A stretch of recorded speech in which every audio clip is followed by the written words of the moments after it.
and it is the fourth, I believe, festival of the Ghosts in the Gardens. And Julie's full of cold. I've had a cold. That's 4 weeks, so hope yours goes a bit quicker than mine.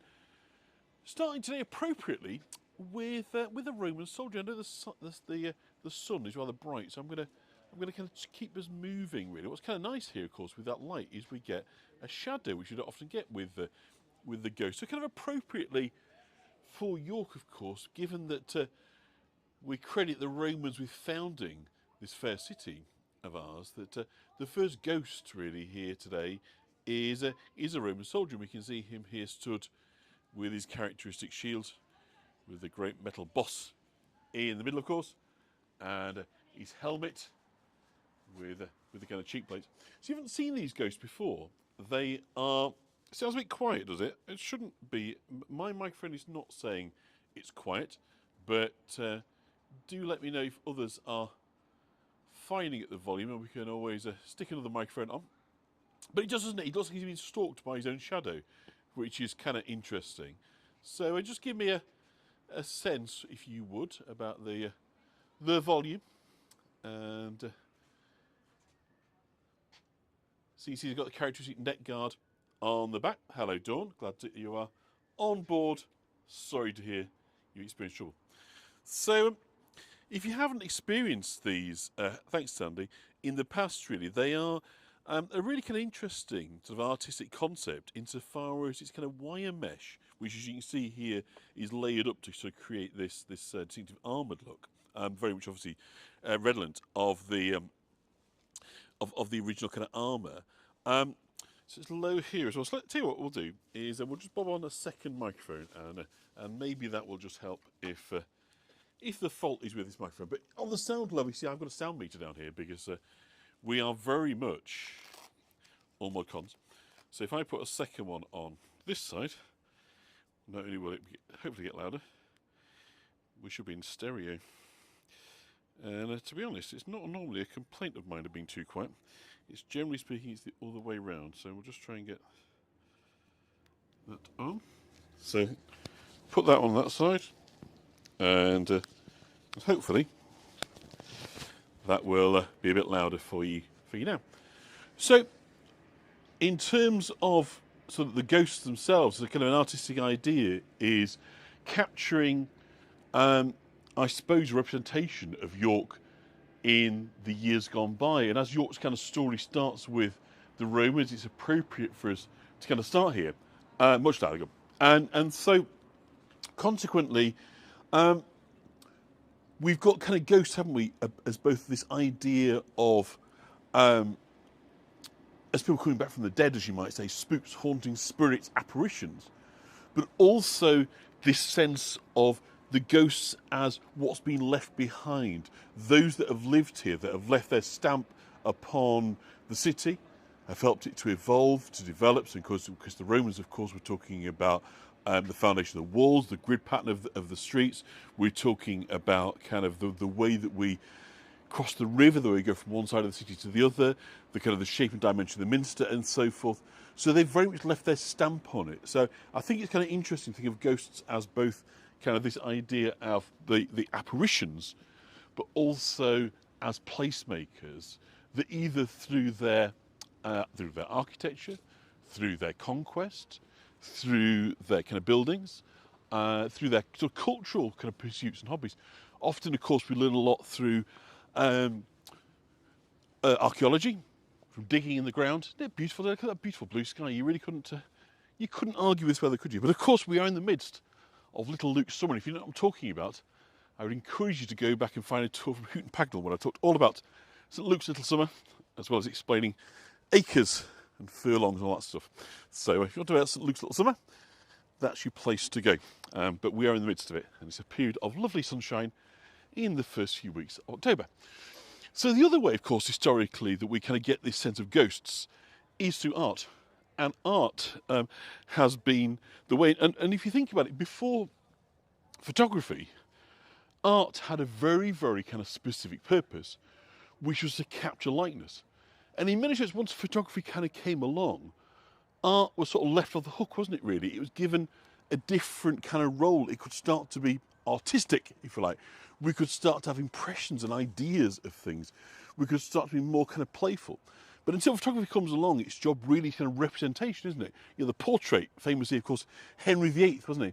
With Anne of Cleves, the portrait that was rather too flattering. And then we've got Oliver Cromwell, the opposite. You want his portrait, warts and all. And this one is a bit bashed. I don't quite know what's happened to this. I've seen one or two that are looking a little worse for wear. I think that, unfortunately, this year, with one or two of them are being very accessible, that enthusiastic children, or possibly drunks, who knows, are perhaps doing a little bit of shape-shifting. But we can see down here, we've got the artist. He's got his palette down there. And as we call it, Monsieur l'Artiste is wearing his rather voluminous beret. He's got a cravat about his neck. And what's nice, again, if you're not kind of familiar or you haven't kind of seen these for a while, is the way that the metal, unfortunately, we should say this one's a little bit bent, can do different things depending on our proximity to it, depending how the light catches it, depending what's behind it, that it can appear both solid but also kind of ephemeral. So as we move, the way that we experience the art, sadistic children and drunks, yeah, I mean, that sounds like, you know, an afternoon in New York, to be honest, sadistic drunks and children. So yeah, I think that's kind of what's been going on here. What's nice, of course, is that even though this one isn't new, last year it was up there. It was right over there on top of the balconies. You couldn't actually get to it. So what's kind of nice is that I think there's about 20 new ones this year. So there's a mix today in today's tour. There's 60 altogether that we're going to see of old ones and new ones, but in different positions. And so some like this that we've seen before, we've only seen from a distance, and others that we've seen up close before are now at a distance. So consequently, they'll move around. So I think it's kind of interesting that, you know, if we think about kind of history and historical representation and the ideas about history, artists have played a huge kind of role within that, particularly obviously the Romantics, who came here, you know, kind of en masse in the early years of the 19th century, kind of captivated by York's kind of beauty, but also its kind of ruins. The fact that there was this kind of largely unspoiled, albeit falling to pieces, medieval city with kind of Roman ruins and medieval kind of remains.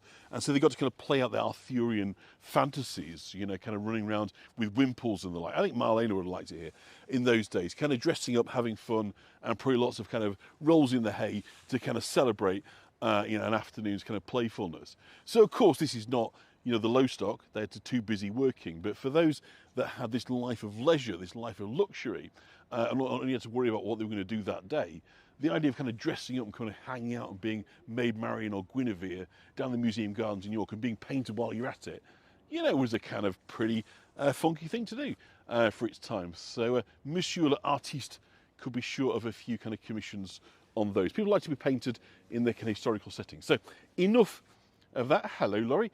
And let's go off and find something new. So I'm trying to get it through about 20 today. There's 60 altogether, so that means we need 3 tours to cover them all. And the way I rabbit, if I can get through 20 in an hour, I'll have done very, very well. That's nice to hear, Julie. It's nice to see family, albeit infrequently. Sometimes it's nice seeing him infrequently, actually. You see him a lot. You kind of wish it was the other way. But yes, a beautiful day. You know what? Let me just take a sip of my water. And we'll go to Edible Gardens, and we'll see. I think there's 3 in here that we will go and seek out. Excuse me, may I just get through there? Thank you very much. So one of them I know is down here, the Edible Garden. So we were talking about the kind of the lives of leisure, as you might say, but of course to enable the leisured class to be able to spend the afternoon dressing up and playing a la kind of Marie Antoinette and her ilk, you know, of course there was an army of labourers who were preferably unseen, but not always the case when you were a gardener, because obviously there was a good deal of work to say. So I'm really kind of pleased that the gardener is in here. I'll talk about gardening in a minute in the more general and kind of the setting where we are. But I think it's fascinating that, you know, we get to the 18th century period and 19th century, you know, where these gardens are kind of being laid out, and so the grand age of kind of wealth is this idea that you can change the world if you don't like the the particular landscape that you've got, change it. Create gardens, create rivers, create bridges, create valleys, create woodlands. That if sort of previous centuries have been more about kind of personal piety and kind of, worshipping God through kind of, what's already there. In this was this idea of creating perfection on earth rather than perfection in the next life by creating what you wanted. So the great landed estates, the great kind of gardeners. So the gardeners played a huge role in kind of transforming, backbreaking work, of course, but played a huge role in transforming these gardens. Have they done the buttons? They certainly have done buttons, Judy. So we can just get a little cross weave. So again, up close, they don't look much like it.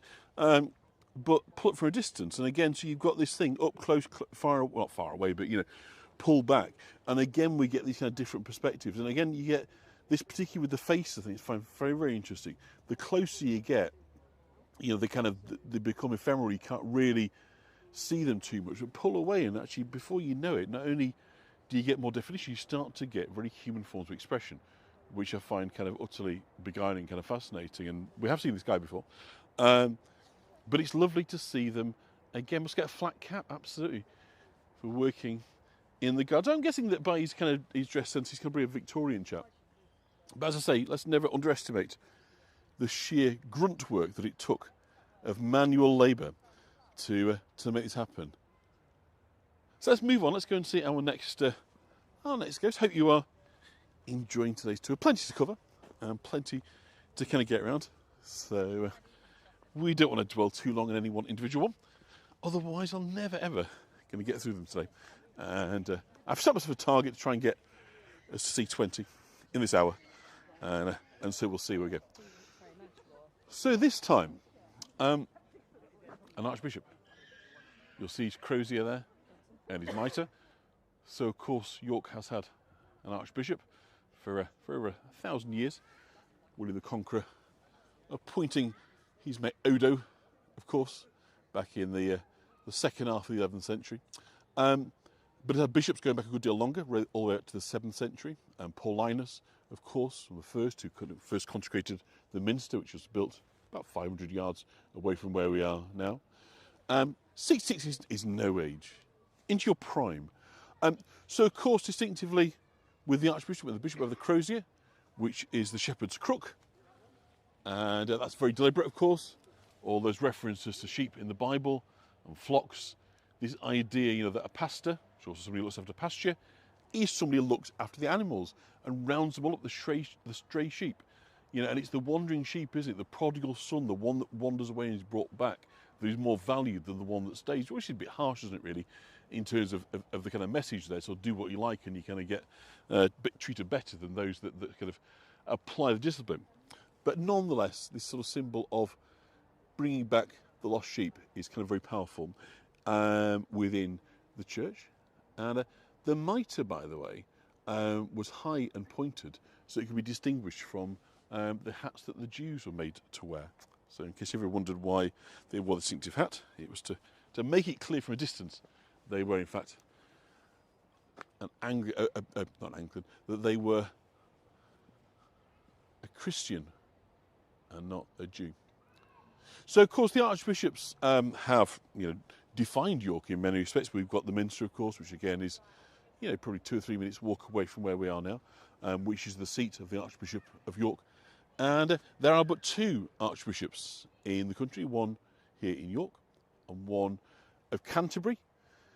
So they, of course, would have been the original cardinals of the Catholic Church. Well, Henry VIII pulled us away from the kind of Catholic Church and absolutely gathered the flock together. And as I say, get the strays back, get us to come in. Got Episcopal cross on his middle. So he's kind of rather grand. And again, we've got some nice kind of 3D relief in terms of the buttons here on the coat. And again, hopefully you can see what I mean. By coming up close, we've got very little definition by way of expression. And once we come in a little bit, hopefully you get a bit more. Just come from this side so we can get a sense. Oops. So quite interesting what I was saying before, obviously, about the, what's behind them defined. So in this case, obviously, we've got the green leaves. It's very, very different from, obviously, when we've got something where the light is kind of shining through. So really is one of the interesting things about these kind of wire sculptures is their setting defines the experience, as does your location, as does time of the day, as does the weather. So it isn't a case of saying, I've seen it. What you've seen it is you've seen it as it is right now today at 4:15 on a Saturday afternoon in the sunshine. It could look very, very difficult, different on a Tuesday in the rain. So it's kind of interesting. Now over here is one that I know has proved to be one of people's favourites in years gone by. And it's probably one of the few that seems to have found its permanent home here, and it doesn't seem to move. So popular was it that I used it as this year's image. So there's kind of no surprise with plot spoilers, you've already kind of seen this one. But there's something incredibly powerful about the Kneeling Knight. And the knight, of course, brings to mind this idea of the conquest, the Crusades, which are very much kind of being used again right now in a way that I think is incredibly unhelpful for those that are seeking to divide and create division within society, are looking to this form of military Christian history as a justification for believing that war against Islam or persecution of Islam is appropriate. To people that believe that, I'd say go and read your history, because for the most part the Crusades were pretty much a disaster.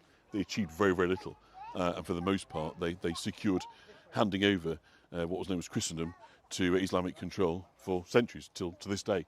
So that's how successful the Crusades were. But of course you can dress things up any way that you like.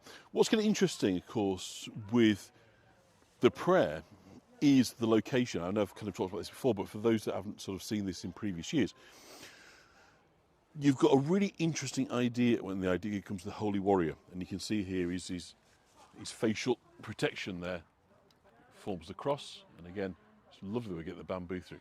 But also, a rice mesh. Yeah? We've also got the sword, the hilt there, and the handle is creating for us a cross. So he's very much a Christian knight. But of course, you've got a problem, haven't you?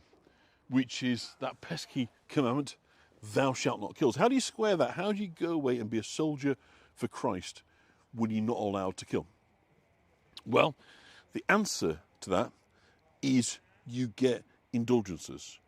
They ruined the Library of Alexandria. They absolutely did. They trashed Jerusalem, Acre. I mean, whatever they touched turned into absolute forex, as you might say. Do you know what I mean? It was a disastrous thing. It didn't work. And most of them went over there, caught the plague and horrible illnesses, and it was kind of valiant but foolhardy. And to have it now sort of portrayed as something that is a proud moment in history is just daft. But anyway, the people grab hold of any bit of history that serves their cause.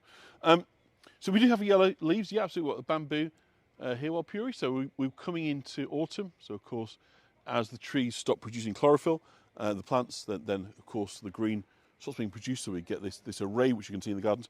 So yeah, so we've got this problem. You can't kill. So how did they get around this? Well, what they did was that they had monks to pray for them. And so your penance for going off and killing might be that you've got to kind of go and say 15,000 prayers. That's a problem. It might take you, kind of the rest of your life to do that. But if you get monks to do that prayer for you on your behalf, then it can be done in no time. So consequently, this is the kind of the commodification of prayer. And this is what became a problem for the abbeys, and we're sort of walking to Abbey Gardens. And I did mention about gardens, so the Gardener.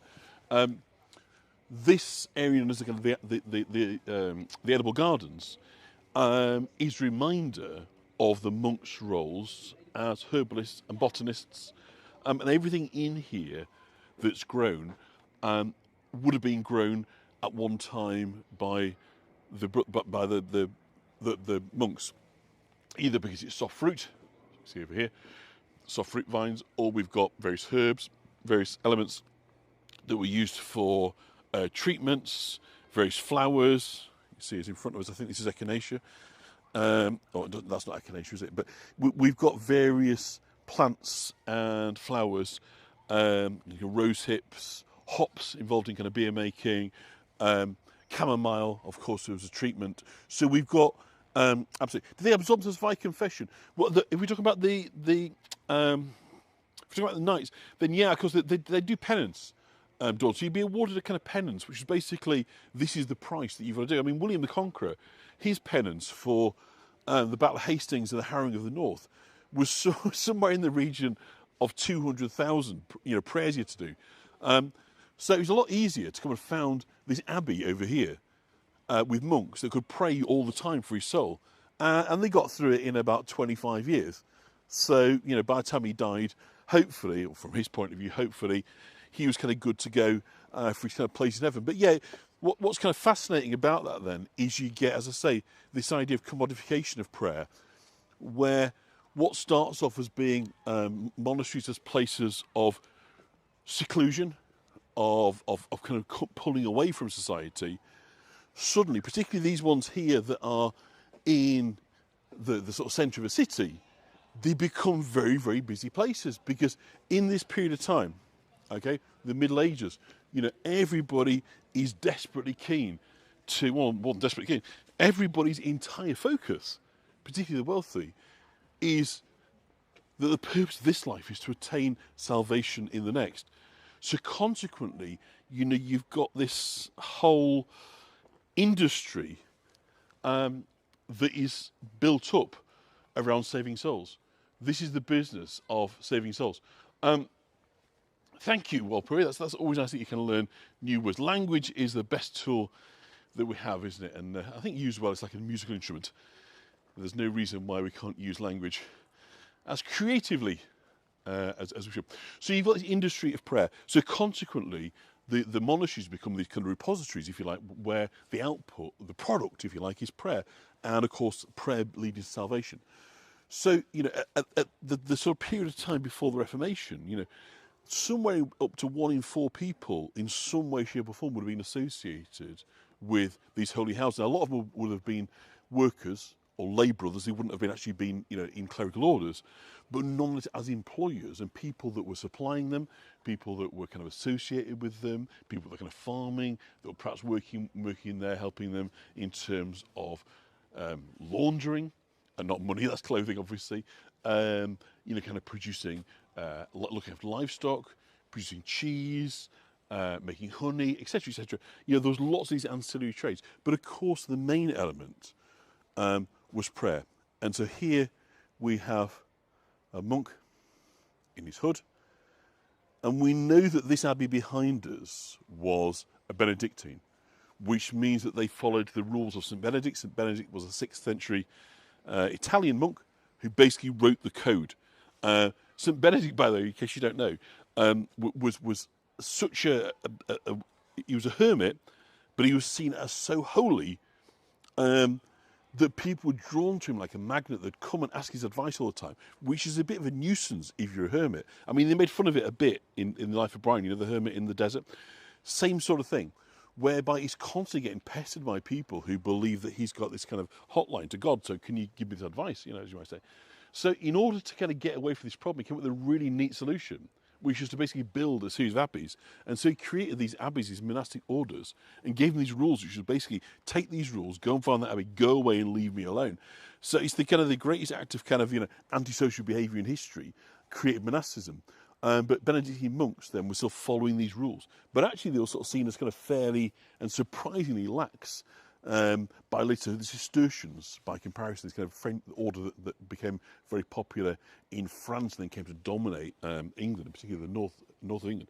They felt the Benedictines were very, very kind of lax in their observance. So it's haunting, and I'm trying to use this one now. We've got different lights, so I'm trying to give you a kind of circling round. And his mouth's open, so he's presumably he's probably chanting, but he's got his hands in his cowl there.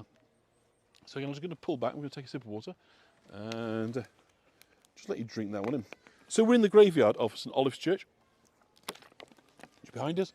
And St. Olave's Church was the wellspring. This was the original monastic church that basically outgrew itself, and so consequently they built the Abbey, which is behind us. We've got Abbey ruins. We're on the other side. Normally we see the Abbey ruins from the other side. Today we're seeing from this side. Had you been watching, what do you call it? Maria, what do you call Maria? Not the Singing Nun. What's that called? Well, Sound of Music. Sound of Music, Cheryl. Did you go see Sound of Music? I thought, I'll be a nun. Because, of course, you know, she's a nun that leaves, isn't she? So we talked about all these people in the kind of ancillary occupation. So, of course, the monasteries were sort of living communities insofar as, obviously, there was people that lived in them, they needed to eat. But also they were charitable houses insofar as they provided, I guess, what today we would think of as kind of food banks and so forth. So it was their role before really there was any form of kind of meaningful government or any form of kind of meaningful charity charity, of course, is a church thing, is it looking after the poor?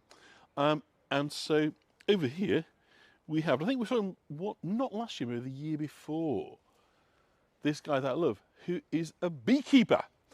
And we've got a medieval beekeeper. So, of course, he doesn't have anything like the same protection that you'd expect in the modern era. What he does have is a wonderful array of bees. So isn't that just something?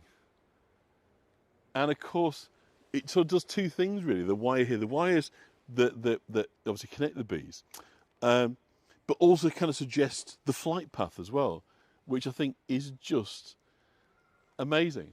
I absolutely love the beekeeper and his bees. He's definitely right up there in one of my favourites.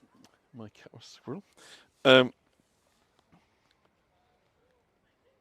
do let me know what you think of the beekeeper. So yeah, because beekeepers making honey. Bees famously make only about a teaspoon of honey, don't they? Actually, in the light. And of course, it's not by chance, by the way, that he's here. If you actually look behind, you will see there are some hives over there. We'll not come near and disturb them, but this is a honey-producing churchyard. So they do produce honey and give it out, I think, to the local community, food bank and so forth. So it's very delightful, isn't it? I mean, I think the bees are slightly bigger than they would be in the flesh, as you might say, but as I say, let's pull back again. So Susan wants to go at creating the figures. Well, so you should, Susan. And obviously, I've never seen it. It's one of my ambitions, really, to be able to go and do a tour, sort of midway through the year, to go and see them being made. I don't know how they do it. I'm assuming they must use some form of internal structure to hold them all together. But I don't know. So I'm going to try and find out and try. Oh, some bees down here as well. It's one of my favourites as well. So again, close up, far away, we see different detail.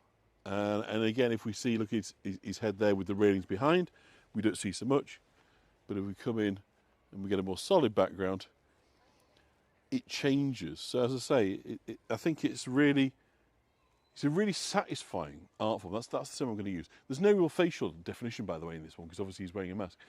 But I find it a very, very satisfying form of 3D art that I think kind of works beautifully. And as I say, we've got this double thing going on, haven't we? We've got ghosts as in coming towards Halloween, so we can think about kind of, you know, ghosts and apparitions, and of course being in a graveyard is an appropriate kind of part. But also thinking about this city that we're in, like so many cities, has got, you know, millennia of history, that whatever we do and wherever we are, we're simply building upon the people that have been here before. So I find that kind of fascinating. So I think that we will... John's English is a Yorkshireman. Emmerdale. Well, speaking of Emmerdale, well, yes, it is. We're not too far away from Emmerdale over here. Probably about 30, 35 miles away. So let us walk on. Excuse me. Thank you very much. And we'll go into the gardens proper. So what are we? We're halfway through. And I bet we're nowhere near. How many have we seen? Have we seen 10? Because I was kind of trying to target that one. But I like that one a lot. So yes, so we're going to go into the garden proper now. And which way we'll go? I think we'll go... I'll tell you what, we'll try and go this way. And I think there are some up here. Just get a view of that, because it is looking so lovely. against the blue sky. It's always worth posing, taking a moment, and just looking out, because I haven't as yet seen them all. As I say, that apparently there are 60 this year. So I'm sure you'll understand when I say it's not necessarily a 2-minute job finding every single one of them. And so I'll tell you what, we'll go over there and see this one, because this one is new. And it is a beautiful ruins. So I'll give you a shot of the ruins as we pan across. And I'm going to take you to see one that I think is super fun. And I missed it. Where is this? We're in the churchyard of St. Olaf's Church. St. Olaf's Church. St. Olaf being the patron saint of Norway. And it was a church that is dedicated to St. Olaf, who was the king of Norway. And Earl Seawood, who's a character in Macbeth, no less, is buried under the altar there. So it's got a lot of provenance. So hold that thought as regards Peacock's-Thorn. But right now, we have something very different. And now something completely different. As Monty Python were wont to say. So this is, I'd say it's fabulous, really. I am absolutely in awe of it. It's brand new for this year. And this chap, if you look about it here, is it just me, or does he appear to have a beard? Which I think is really, really clever. So if I just try and pull in, let me know if you can see it, or if it's just me that is. Tell me what, let's give it a little bit of zoom and see if it makes a difference. But to me, he looks like he's got a beard, which is really, really impressive.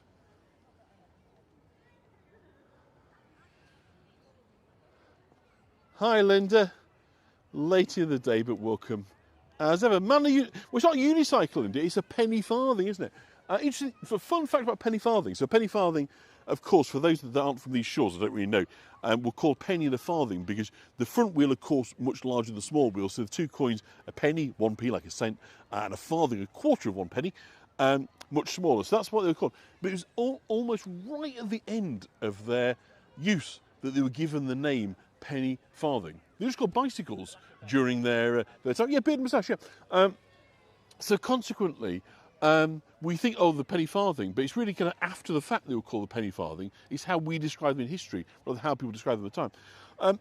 And of course, the penny farthing, or the bicycle, as they would have called it at the time, was a kind of real revolutionary breakthrough in cycling because it brought this new fascination with speed and with racing. So cycle racing starts here, and by God, there were some accidents. You know, you kind of really did need to be a kind of full of daring do, as you might say, to race a penny farthing because the roads weren't great. You had not a lot of stability. There's no brakes, and if you fell, there's nothing really to get us up. Yes, I know Steve Sefan did have a go, didn't he? But doing this at speed is not for the faint-hearted. So, but it's this idea of the men of leisure, isn't it? You know, they've got basically nothing else to do than to kind of seek thrills and have fun. But it is absolutely delightful. So yes, cycling, which of course is a huge thing in York. We're very fortunate, we're very flat. We've got a strong history of kind of cycle racing here. We've got the Tour de France through here, Tour of Britain, the Tour of Yorkshire, and various things. So you see his moustache there, kind of goatee little beard, which I think is fabulous. I don't think I've ever seen one with a beard before. But I absolutely love him. And we've got a bit more of an idea of his frame in this one, if you look. So you can see, if you see running up the legs, we've got sort of something of a structure. So yeah, so this is kind of, as I say, this is the beginnings of this fascination with racing. And of course, it's before you've kind of got motor vehicles, 1860s, 1870s, at the very, very beginnings of the kind of combustion engine.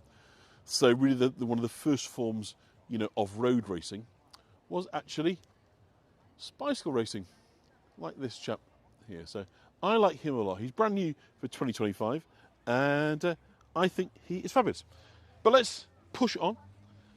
And as ever, time is our enemy. So what do we think? Are we feeling that the man of what you've seen so far? Let me know which is your favourite. I know that the knight, as ever, has his fans. The beekeeper, the penny farthing man. We are, as ever, spoilt for choice. But do let me know which has been your favourite so far. Oh, one of the ones I haven't mentioned yet. Or perhaps it's going to be one of the ones we haven't even seen yet. Which would be fabulous, wouldn't it? As politicians like to tell us, the best is yet to come, whether we're convinced or not. I guess we'll come down to our kind of individual disposition. But I'd like to say maybe the best is yet to come on this tour. Who knows? So for Mitzi, it's the beekeeper. And are you a fan of honey, Mitzi? Haven't seen your favourite yet, says Tish. Tish is keeping an open mind, which is great. We like that. Now this lady I think we've seen before. Not that lady, that is, but this lady here that is made of wire. Lynn likes the beekeepers on. I think last year, she was in the Merchant Adventurers. No, was she in the Merchant Tailors? But they've done a fabulous job rendering for us the violin. Or maybe the viola. How do you tell the difference? Is it a size? The viola's bigger? I'm never really entirely clear. But I love the look on this lady's face. She seems to have a real sense of peace about her. She is obviously kind of lost in the moment or at one with the music. And of course, what's interesting, of course, is probably very much judging by her fashion, kind of a late Victorian, Edwardian. Kind of tell that because the skirt isn't as voluminous as it might have been in decades gone by.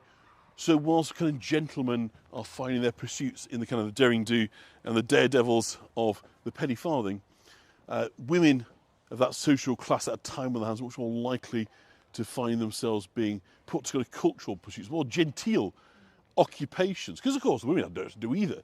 The servants running around doing all the jobs for them. But they would in turn kind of learn to play musical instruments or embroider or perhaps to sing like opera. All these kind of things. So, you've got different ideas, but it's all based on the same thing, isn't it? It's people that don't really need to work. And I'm not making a kind of class point there, it's just the economics of the Victorian era was you either had money and servants or you served people that had.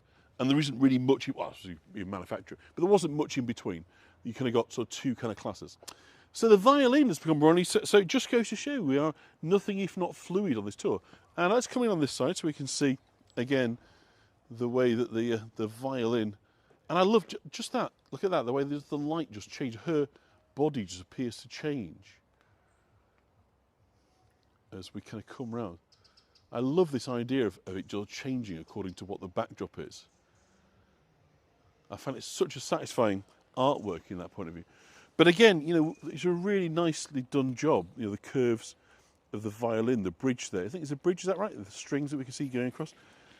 The bow not quite as successful, perhaps, but also, the man-made now becoming increasingly organic as we see that the trees are beginning to lose and discard their kind of matter. So consequently, we're now seeing all bits of organic matter caught up and kind of trapped. So it's fascinating, isn't it, that when you put in a wholly alien, a wholly sort of creator sculpture into a space like this, inevitably it starts to take on board elements of the natural environment, which is pretty cool. So I'm not pushing on because I couldn't stay there longer, but merely I'm worried these gates are going to close and I want to show you something down here that we haven't seen before. And we may have to walk out and around. We've been locked in here before. Wouldn't be the first time. And I could do without it today. So let us try. So we're going down towards the Anglian Tower. And I believe this is the first time they've put a ghost down here. And this may well be a contender for a favourite. Could be a contender for a favourite. Now, as is my wont, I try and interpret these things for you in terms of being, I suppose, a bit of a gatekeeper of York's history, thinking how might these sculptures fit in, what do they kind of relate to, how does it kind of fit within the overall narrative of York. And this one is not entirely clear. But I've got a kind of supposition for you. Well, I'm glad to see women represented, because here is another woman. She's inside the Anglian Tower. I think we'll look at her from two sides. So we'll look at her from this side first, and then we'll go around the front to reveal more truth. cameras never lie, but of course they do. Cameras show you what the photographer wants you to see. So looking at it from this side, we see a really sort of fairly ephemeral presence of the lady. She's nothing really other than a shape, a sculpture. We can't really read too much from this, other than, of course, she is within the Anglian Tower. So she's locked in. So is that merely a security provision? Is it just because the gate's always locked? Or is there something else at play? And Marlena's instinct is right on the money. Because if we come in and we have a look, the shackles that bind her give us an altogether different perspective. So perspectives, as I say on these things, are not just simply, it's where you stood. It's kind of the angle that you can stood at. So why would we have a woman kind of locked up in a stone room? Well, it's possible that it could be just relating to women in prison. It could be the female prisoners of the Castle Museum. Or it could be relating to, of course, a very, very famous spectre, a ghost from nearby here, the Grey Lady of the Theatre Royal. And without going into kind of full Halloween mode, for those that recall, there's various versions of the story of the Grey Lady, but almost all of them agree that she was a nun. And that, for some reason, she was sentenced to be walled up alive within the convent. And the convent, of course, sits on the site where the Theatre Royal is today. So why was she locked up? Well, again, various stories, various ideas. One is that she had this visitation by an angel who came down and told her things, a bit like Joan of Arc, that came to her in her dreams and kind of told her. And that the abbot felt, that the lady abbess felt that she was such a threat, that this slip of a girl was moved away, was hidden away, so she couldn't be a threat to her leadership of the abbey. So that's one version of the story. The other, and the kind of more told, particularly by kind of ghost storytellers, who of course will tell this story on the streets of York night after night. And I'm not going to go into the full story because I'm going to probably save it for New Year, but not New Year, for Halloween. But the other, perhaps more compelling or the more oft used version of this story is that she fell prey to the sins of the flesh. She became pregnant by a local man, and he got away scot-free, as men do, free pass, whereas she, of course, was condemned by her sisters, was walled up and left to die. A painful, lonely, isolating death. So maybe it is the source of the story of the Grey Lady. Who knows?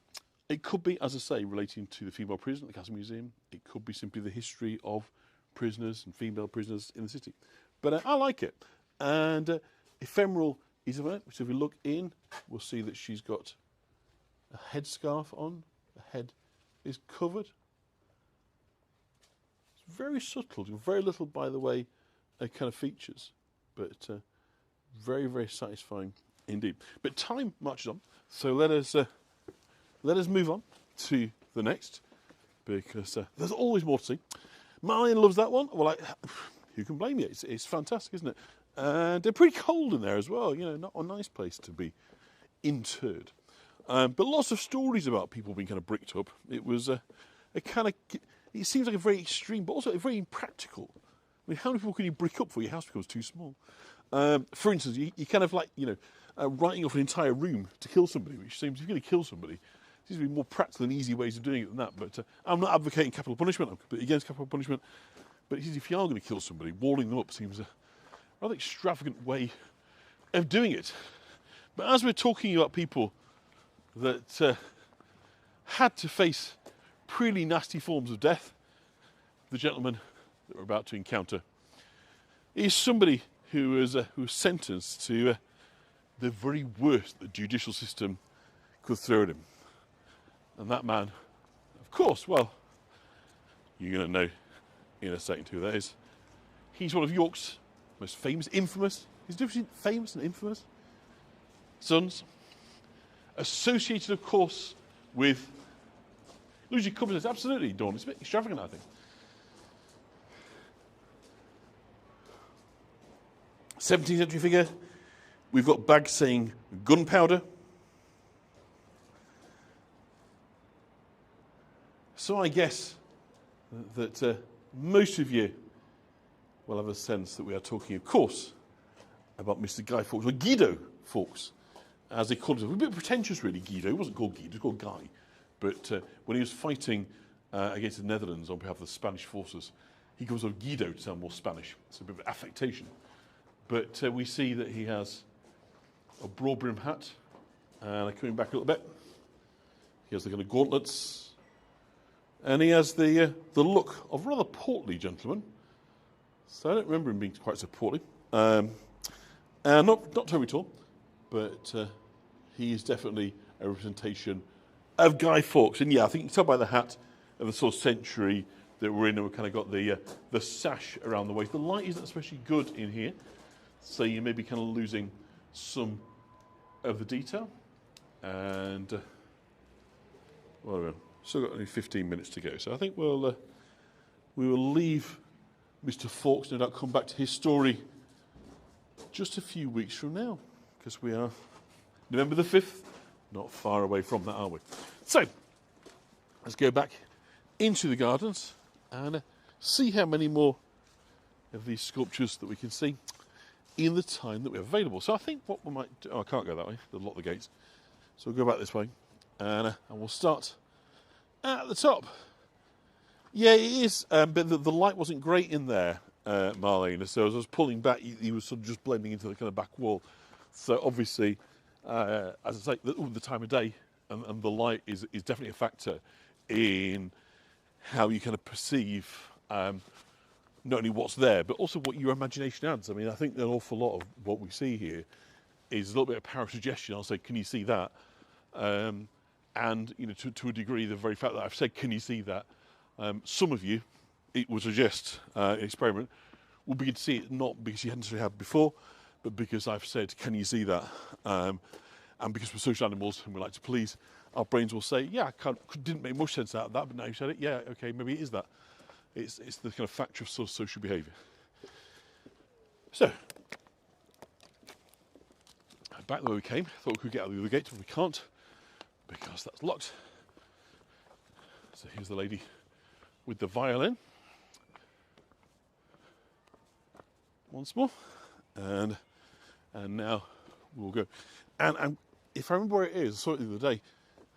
I think the smallest one that they've ever done is just around this corner, and hopefully you won't be afraid when you see it, because despite the fact that it is very, very small, it is it's something that seems to cause panic and consternation amongst a lot of people for reasons that I can't adequately explain. I guess it could be the speed they move at, the fact they're very small, they can get into tiny little nooks and crannies. Maybe it's some or all of those things. But you probably guess what I'm talking about. I'm talking about a mouse. So I'd like you to look at, I'm just coming over here, but we probably need to on the other side to see it. It's somewhere in this tree. So do keep them peeled. We're looking for a little mouse, and there's no prizes as such, but there is pride of being able to spot. I can see him now. Just cast above there, keep those folks off the video, and we might just need a little bit of zoom, and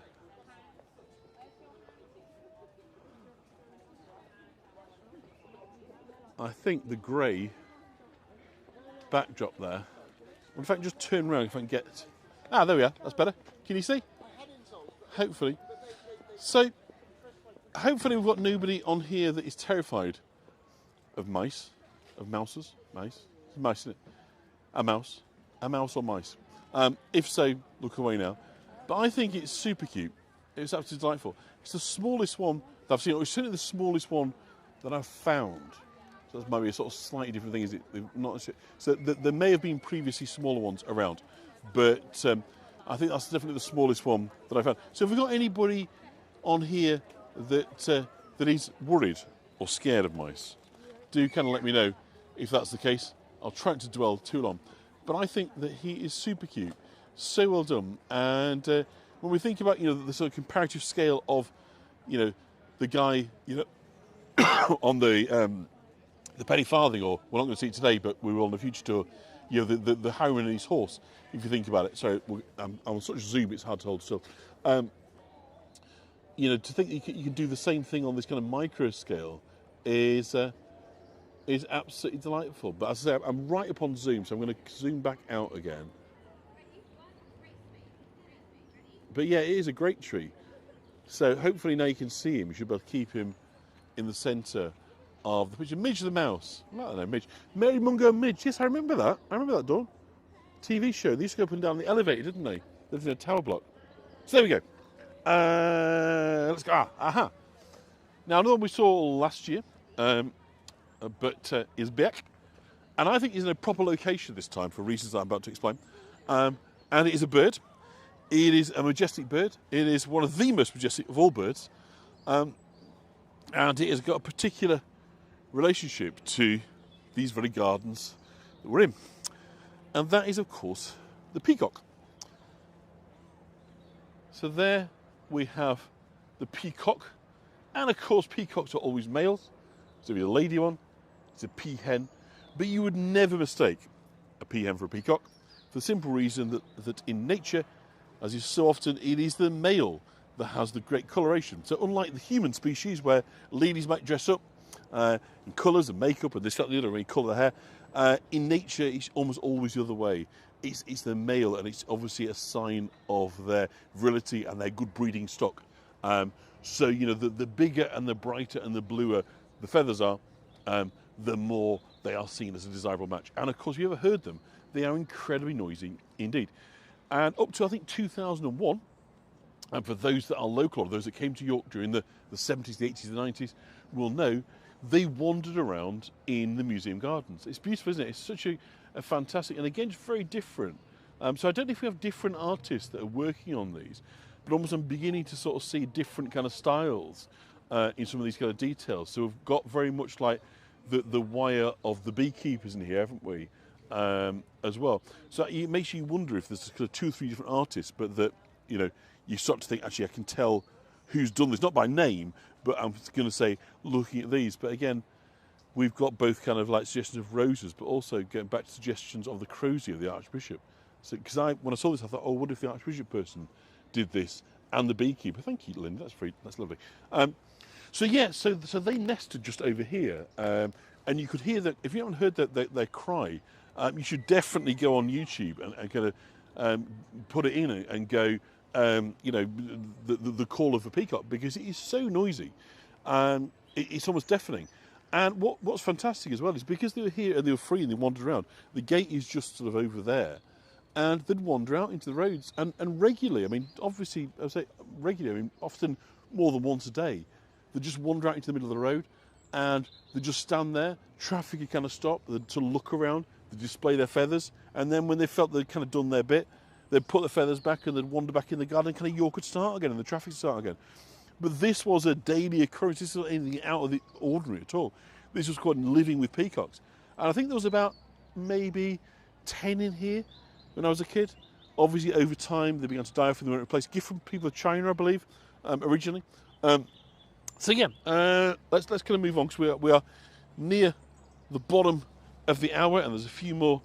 I hope we can just squeeze in on our kind of last wrap up. But I think you've done pretty well in the hour that we spent together. In seeing what we've seen, I know that there are a couple of, thank you, Cheryl, that's very kind of you. Anybody that's able to contribute, I do appreciate what's on here, or of course via PayPal or buy me a coffee. It still says send Humphrey a treat, which I know of course is no longer the case, but could I bring myself to take Humphrey's name for his picture? No, of course I couldn't. In the same way that it's so hard for us, isn't it? Do you know what I mean? To sort of delete people from our phone books when they've kind of passed on. So it's going to continue to say St Humphrey Retreat. And so I hope that you know that that isn't any way me trying to exploit Humphrey's memory. Simply, it would just feel awful taking his name off. Team's too final. Or maybe I'm just not ready for it yet. Maybe I could do that next year. I don't know. But right now, I'm not ready to not have St Humphrey Retreat. Because in my mind, it's still kind of part of it. So, you know, there's a part of me, do you know what I mean, that he's still with. So consequently, I can't. Thank you, Marlene. That's lovely. Marlene sent me a coffee, so that's another way. So we've got, talking about praying and thinking about things, we have a lady. Thank you, nothing. Over here. But again, we've got a lady in holy orders. How do we know? Well, because, of course, she's got the cowl, but we look down here and we've got the cross. We've got the, by fidelity, we could do that, couldn't we? We've got the rosary beads. So, of course, these were used, weren't they, to kind of memorise sort of prayer. So, again, I think that this one is probably one of my favourites. There's obviously a yearning. I mean, hopefully that is obviously a yearning towards spirituality and to God, rather than anything earthly. But there's something very powerful in this one. We all loved Humphrey. Marlene, thank you for saying so. That you can't quite put your finger on. So express absolutely, Marlene. I think you're very on form today. You're being able to put into words a lot of what I'm thinking, isn't it? It's so clear, Linda. So again, let's go in and out. Let's just kind of go round a little bit. Use the light differently. But there's definitely something. Obviously, she's wearing. Let's appear to be wearing a veil. Is she wearing a veil? No, I don't know if she's wearing a veil actually. I think it's more to a head. Ow, God. Oh. So it's getting prickled by Holly there.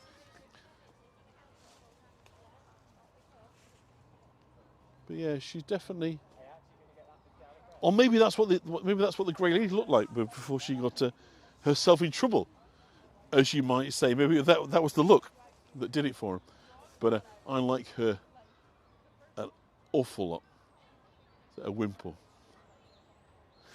So let's try and see if we can't see a couple more, because I'm trying to get us finished pretty much on time. It's my kind of new discipline is to try and do tours that last an hour rather than tours that last an hour and 10, an hour and 40, or an hour and whatever, because it's good to apply a bit of discipline to yourself, isn't it? From time to time, as long as it's not too much.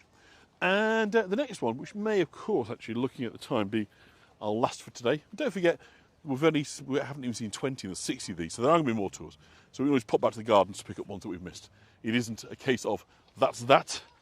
It's a case of that's that for today. And of course you have places to be, other tours to go on, and so forth. But thank you for being here today. If you're not subscribed to my channel already, Explore Yorkshire, do that. And then also, if I get a chance, I'm going to go over to Pickering tomorrow for a Forties weekend. Like a wartime thing, lots of dressing up in vehicles. I'm not sure if I'll get time. If I can, I will. But I won't know until the morning because I've got stuff to do. Thank you. I'm buying that for Marlene. That's good. We'll add that to your property portfolio. And we've got another one. Ah, there it is. So if you think that in working out this route I've been pretty cunning, you'd have to say, was I as cunning as this chap over here? Thank you, Natalie. It's lovely as ever to have you join us from the Netherlands. And I look forward to seeing you again soon. So here we go. It is the vulpine form. The fox, and of course the urban fox is, well, it's just part of life now. We see foxes maybe about at least once a week, I would say, wandering around in the area. And of course foxes, what they've learned is it's an awful lot easier to live off human rubbish, burger wrappers and bits of leftover takeaways than it is to go hunting animals. So consequently, they've become very much resident in our neighbourhoods, whether those are urban, suburban, but increasingly less so from the countryside. So there we go. I've just heard the chimes of the clock telling us that 5 o'clock has been reached. I can't believe how quickly that has come, but I can wish you the very, very best. I do hope that you've enjoyed our time together, and that, as ever, these sculptures, in their own little way, have left an impression on you. They always do on me, for reasons that I can't quite put my finger on. They just talk to me, and I think that they are a spectacular bit, and I think it just shows that art doesn't have to be pretentious, doesn't have to be difficult or challenging. It doesn't even have to have any narrative. You can put your own upon it. Somebody else can come along and tell a different story that I did, and that's the beautiful thing about these sculptures. So credit to Make It York and to the York Bid for sorting this out yet again. And I look forward to giving part 2 of this tour, when we'll bring in some other parts of York, more gardens, more ghosts. So until then, I'm going to say bye-bye. So from York, thank you very much, and we'll see you all very, very soon. Bye-bye.